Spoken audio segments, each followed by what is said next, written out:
dokter ini harus segera dirawat, harus segera transfusi, katanya gitu. 32 rumah sakit di Jakarta maunya PCR doang, habis itu dia nggak mau nerima nginepan. Tuh kalau buat kamar nggak ada pak, kita nggak punya oksigen, segala macam alasan. Itu dari jam 1 sampai jam 6 aja gue ngelihat orang 8 yang mati depan gue. 4 hari gue di dalam tenda itu ada 16 orang kali yang gue lihat mati. Malam itu aja 2, ya kan, subuh melek lagi ada yang nangis-nangis apa nih berisik-berisik, atau mati sebelah gue kan. Buset, mati terus, yang gue lihat tuh mati terus. Gak usah sosokan lu, dengerin aja himbauan pemerintah, katanya jangan begini, ikutin udah, gak usah sosokan. Ini katanya baru, katanya orang dari luar negeri semuanya lolos, semuanya lolos. Ini biar follower saya yang banyak, semuanya biar nonton semua. Saya posting sekarang di YouTube, semuanya saya posting ya. Ini orang dari luar negeri semua lolos, nggak ada surat pengantar, surat kerja nggak perlu. Kita yang orang Indonesia dipersulit. Mempersulit negara, tau nggak? Sekarang negara itu udah susah. Jangan dibuat susah lagi, tau nggak? Polisikan, silahkan polisikan. Nih, sekalian ya, saya dari polisi. Tidak ada larangan untuk sholat. Saya berharap kepada umat Islam semuanya, jangan pernah mau Anda semua dilarang untuk sholat. Sholat Jumat merampas hak kemerdekaan. Kita mau sholat bingung. Kita ini mantan-mantan anak jalanan semuanya ini. Orang-orang preman mantan di penjara semua ingin tobat. Tidak ada orang sholat ditangkap, ditahan.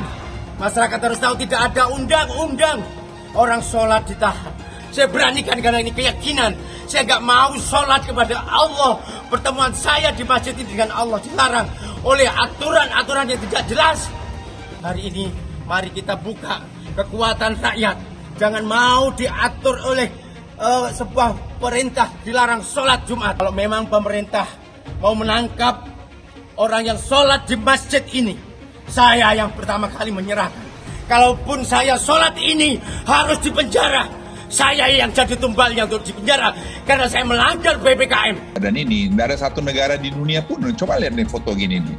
Bagaimana sekarang protokol kesehatan gak dijalani? Mungkin masyarakat kita ini sangat sederhana berpikir, sudah pakai masker gitu. Padahal ya gimana? Jadi itu aja sebenarnya kesedihan saya melihat ini. Jangan dipolitisasi. Saya bilang kalau kau mau berpolitik, nanti kau berpolitik sana. Kamu memprovokasi itu bisa menghilangkan nyawa orang. Indirectly. Hati-hati tuh. Kita berdoa semoga pejabat-pejabat yang nggak mampu dalam menjabat diberi kesadaran oleh Allah untuk mundur. Jadi sudah kita mungkin tiba pada satu kesimpulan bahwa ini bangsa memang harus dibersihkan seluruhnya, dan pembersihan itu yang sedang berlangsung. Mari kita sama-sama mendukung Presiden Jokowi. Iya, mendukung untuk diturunkan. Betulnya begitu kan?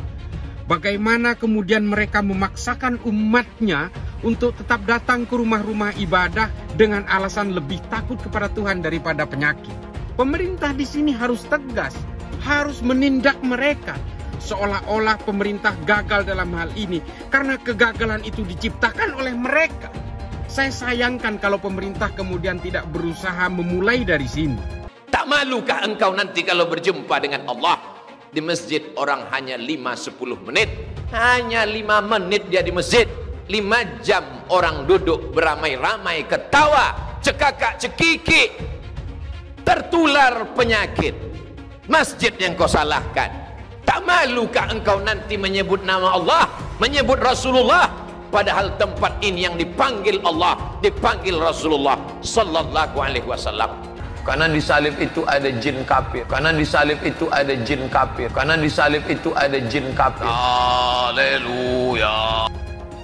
Saya nggak pernah mundur untuk kebenaran, keadilan, kejujuran, dan peri kemanusiaan. Gue nggak pernah mundur. Dan gue nggak pernah takut juga sama lu. Siapapun yang rasis, gue akan hadapin. Karena rasis itu tidak berperi kemanusiaan. Sama saya ditanya dulu kan, kamu nyesel nggak statement kamu di Pulau Seribu sehingga masih masuk penjara? Tidak pernah nyesel. Karena saya mengatakan kebenaran. Muhammad dulu juga bukan cuma dakwah ya, beliau juga dagang gitu loh. Mengerti tentang saham, wah ini anak S2 kalah ini. Saya kira itu yang paling penting gitu, ngerti gimana trading saham. Hai teman-teman, saya mau memperlihatkan transaksi saya hari ini lakukan trading. Ini bukti transaksi saya untung $4.500 US, itu sekitar 68 juta rupiah. Semua keuntungan bisa saya dapatkan dengan fasilitas copy trading. Kalau saya bisa, kalian juga bisa guys. Oke, itu yang mau saya tunjukkan. Like video ini sekarang juga dan gunakan link di kolom deskripsi, maka kalian berhak dapat bonus kalian. Promo ini ada masa waktunya, jadi jangan ketinggalan. Bukan cuma itu saja, transaksi tidak dikenakan fee, baik itu investasi saham, trading forex, komoditas, bitcoin, dan lainnya. Kalian bisa melakukan transaksi berapa kali pun atau unlimited trading.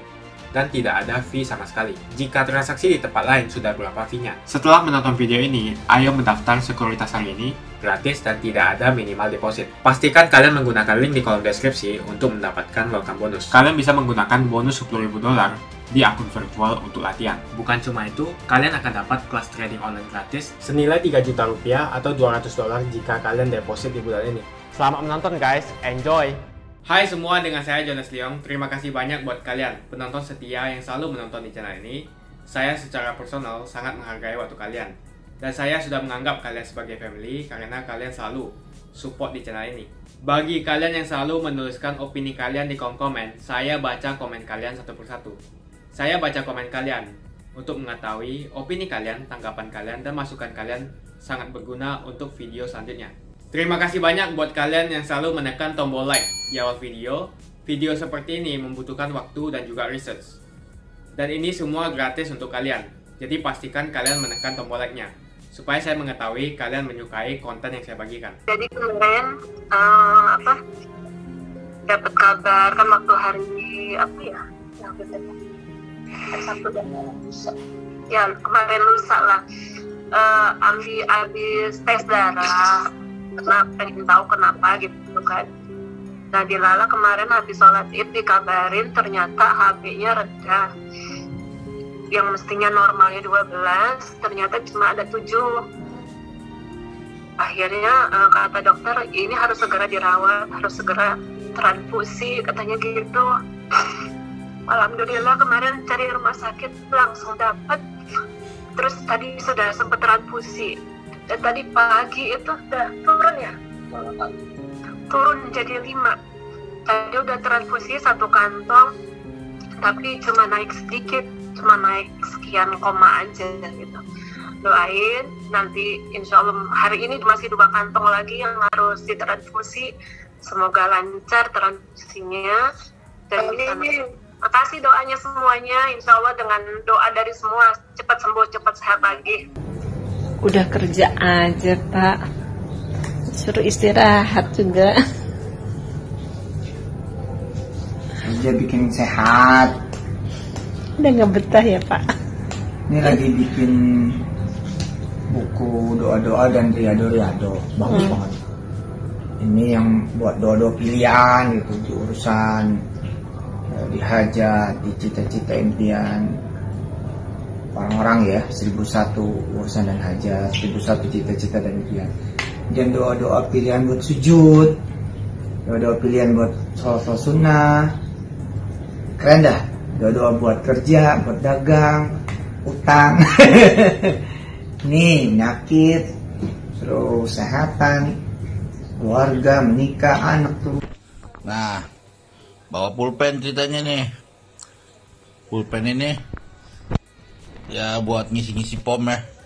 Ya udah tuh, gue lupa pakai pulpen panitia. Abis itu kucek-kucek.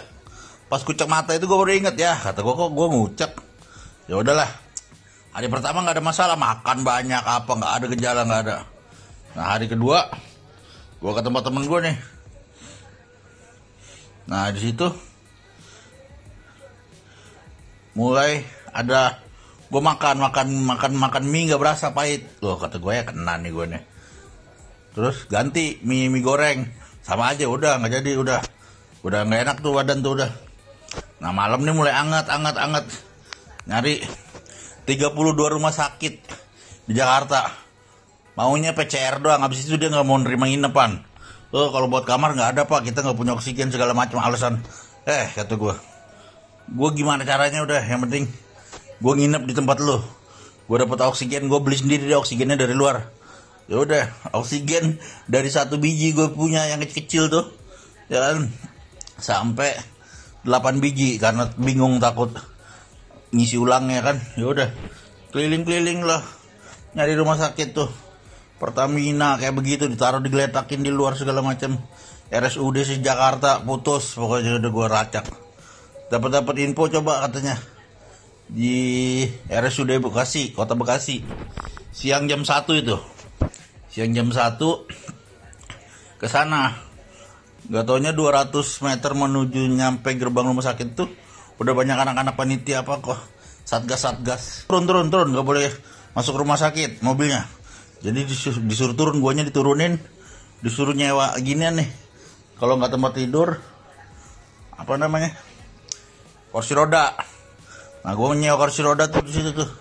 Dari jam 1 siang sampai jam 6 maghrib itu sambil didata sepanjang jalan. Nggak ada tempat berteduh, nggak ada pohon, nggak ada apa, panas-panasan gue di situ. Itu dari jam 1 sampai jam 6 aja. Gue ngelihat orang 8 yang mati depan gue. Yang diranjang lah, yang lagi didorong-dorong pakai kursi roda toto mati. Ya kan, yang baru diturunin di mobil, anaknya lagi seneng-seneng nyampe rumah sakit, toto mati. Buset, kata gue. Emang yang mati-mati yang gue perhatiin nih, yang seumur-umuran gue ini nggak ada, yang sekitar gocap 60, yang segitu-segitu umurnya. Ya udahlah, itu gue akhirnya maghrib nyampe halaman RSUD Kota Bekasi tuh, tetap nggak dapat apa-apa gue. Gue ke tenda BNPT. Dari tenda itu hujan pula, angin kenceng, air kemana-mana, buset. 4 hari gue di dalam tenda itu ada 16 orang kali yang gue lihat mati. Malam itu aja 2, ya kan, subuh melek lagi, ada yang nangis-nangis apa nih, berisik-berisik, atau mati sebelah gue kan, buset, mati terus, yang gue lihat tuh mati terus. Ya udahlah, balik lagi ke rumah tuh, ya kan, ada katanya di Omni Pekayon, gue kesono lagi, tetep aja bohong semua, rumah sakit nggak ada. Cari RSUD katanya, RSUD nggak ada alasan untuk nolak katanya kan, karena punya pemerintah. Oke, nggak nolak, cuman orangnya kayak apa? Gue ditaruh di depan RSUD itu ada alun-alun itu tenda semua.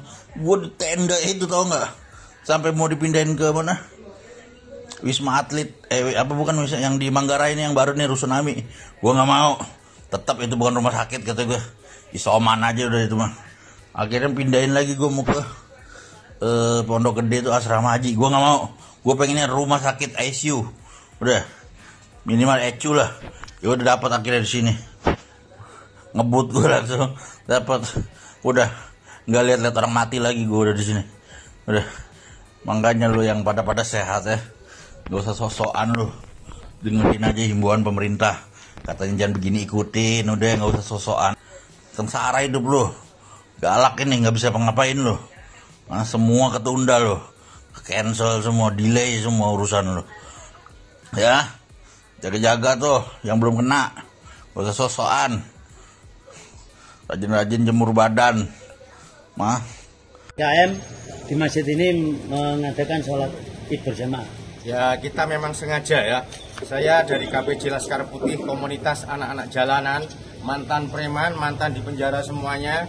Hari ini bersama para jamaah yang ada di sekitar masjid di Labuan Asem ini, punya Habib Muhammad bin Saleh Alatas. Ini masjid pribadi yang diwakafkan kepada masyarakat. Hari ini kita mengadakan sholat id. Karena apa? Tidak ada larangan untuk sholat. Saya berharap kepada umat Islam semuanya, jangan pernah mau Anda semua dilarang untuk sholat. Sholat Jumat, sholat id, apalagi sholat id setahun sekali.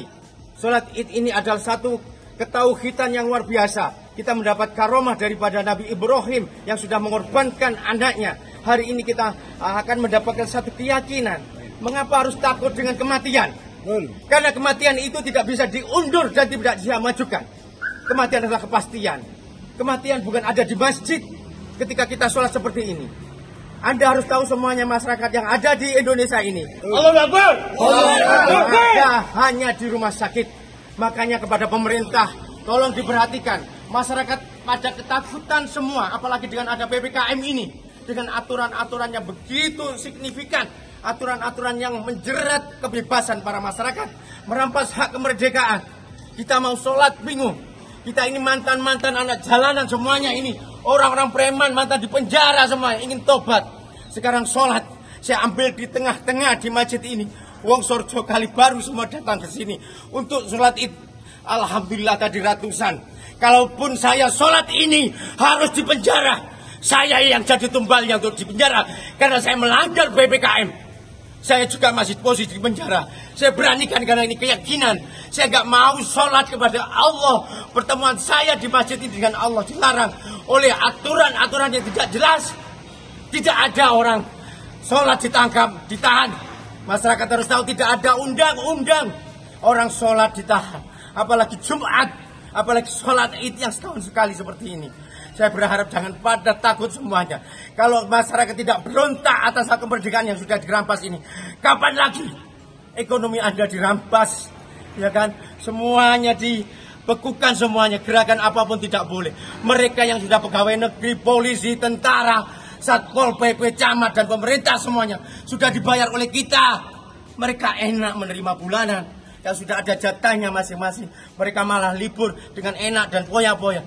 Kita masyarakat yang ekonomi lemah, jangan dikekang oleh aturan-aturan yang tidak jelas. Hari ini mari kita buka kekuatan rakyat.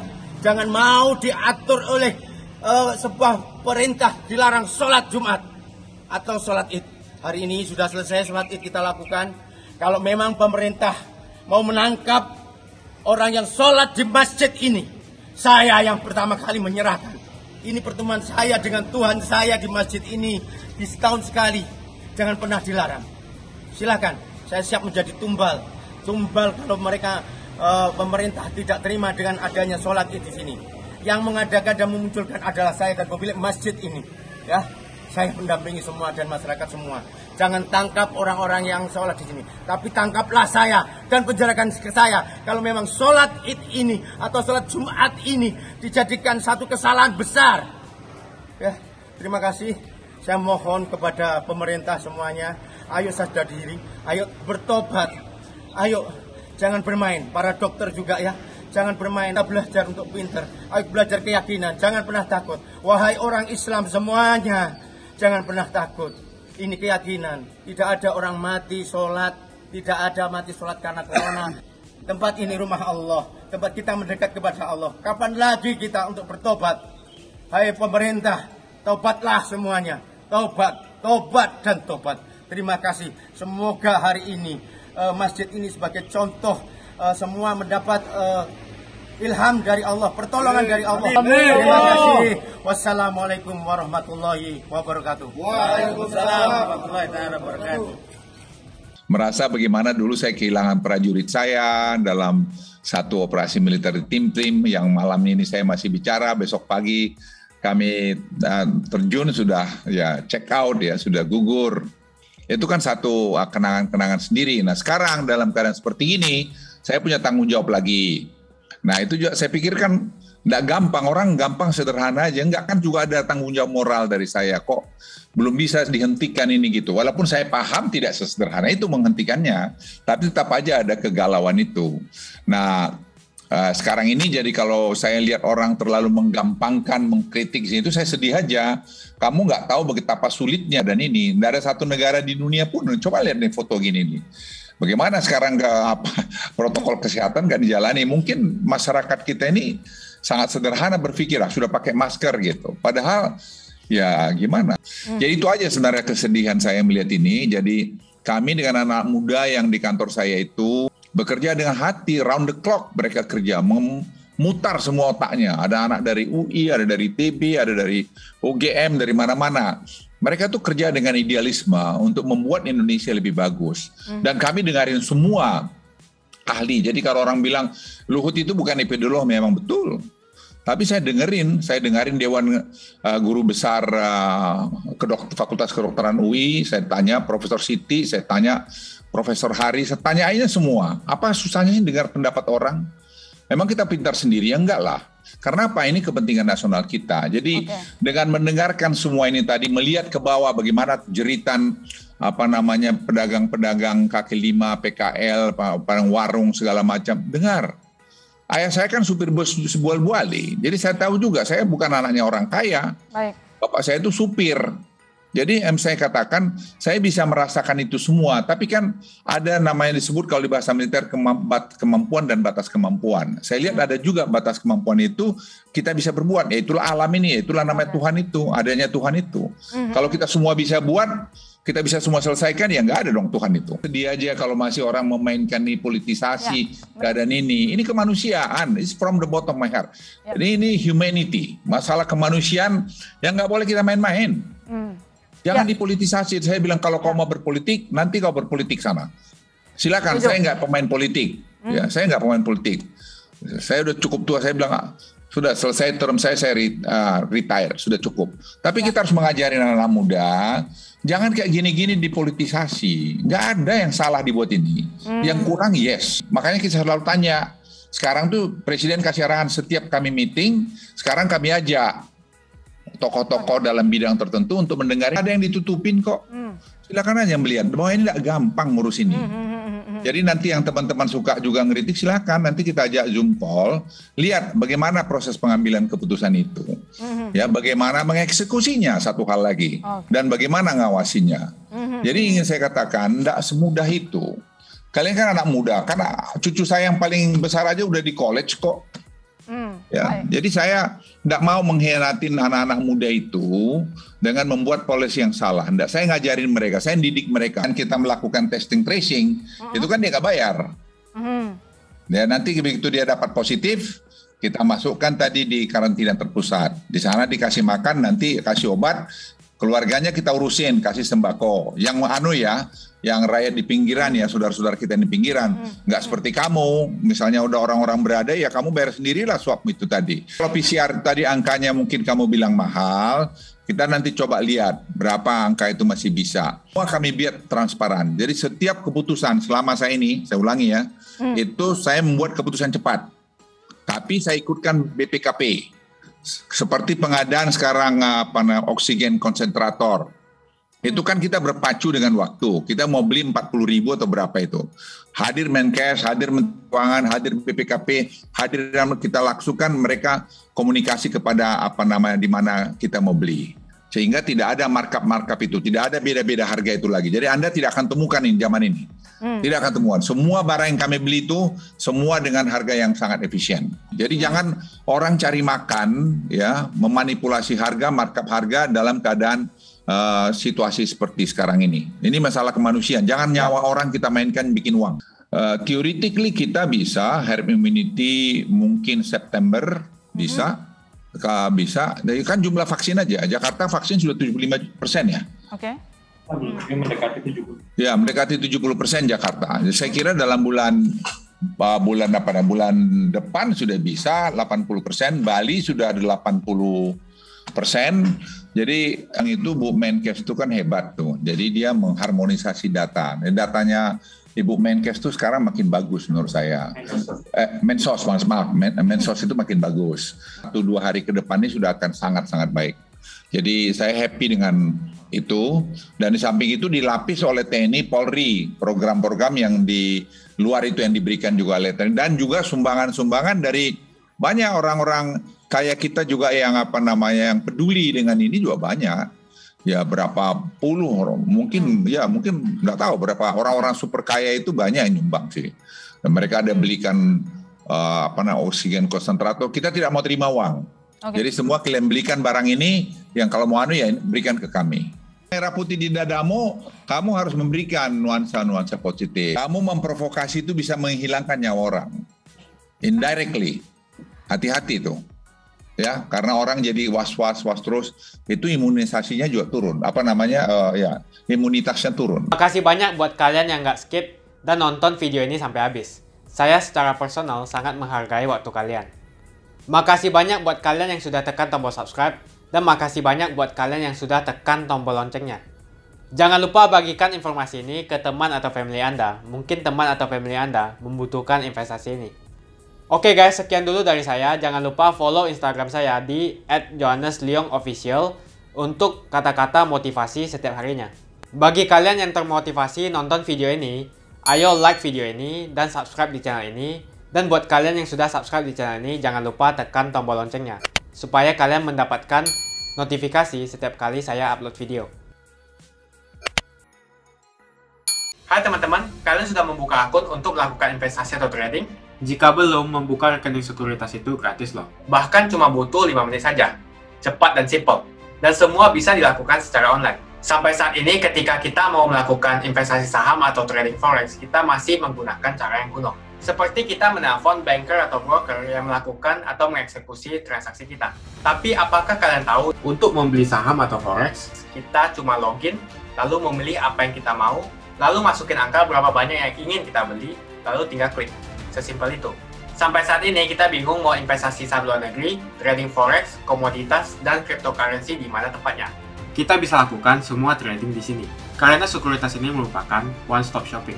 Sampai saat ini kita membayar fee di setiap transaksi kepada banker atau broker. Setiap kita melakukan transaksi jual beli, biasanya kita dipotong fee oleh platform kita. Kalau dalam 1 bulan kalian melakukan transaksi 1 kali, mungkin tidak terasa. Coba kalian melakukan trading sebanyak 100 kali. Sudah berapa fee-nya? Misalnya kalian membeli saham Google dengan fee per transaksi $10. Jika kalian membeli saham Google 10 kali, maka fee transaksi sudah $100. Belum lagi kita akan dikenakan fee ketika kita menjual saham itu. Itulah sebabnya kenapa saya memilih sekuritas ini, karena tidak ada fee sama sekali. Saya ulangi, tidak ada fee sama sekali ketika kalian melakukan transaksi. Dan yang kedua, kalian bisa melakukan unlimited trading atau trading sebanyak apapun. Ya, kalian bisa melakukan trading 10 kali, 100 kali, 1000 kali dalam sehari tanpa dikenakan fee. Jadi berapa banyak uang yang kita hemat dari fee saja? Mau beli saham Apple, harga 1 unitnya $134. Kita bisa membeli dengan hitungan lot. Contohnya kita membeli saham Apple dengan hanya $13 saja. Di platform lain wajib membeli minimal dengan harga $134. Dengan $13 atau Rp180.000 saja, kita sudah bisa membeli saham Apple. Menarik bukan? Jadi apa yang kalian tunggu, mendingan kalian cobain sendiri aja deh. Tutorial bisa kalian cek di kolom deskripsi dan kalian harus menggunakan link di kolom deskripsi untuk mendapatkan welcome bonus. Jika tidak, maka tidak akan mendapatkan bonus. Gunakan bonus $10.000 di akun virtual untuk mencoba sekuritas ini atau bisa kalian gunakan untuk latihan trading. Bukan cuma itu, kalian akan dapatkan kelas trading gratis yang nilainya Rp3 juta jika kalian deposit di bulan ini.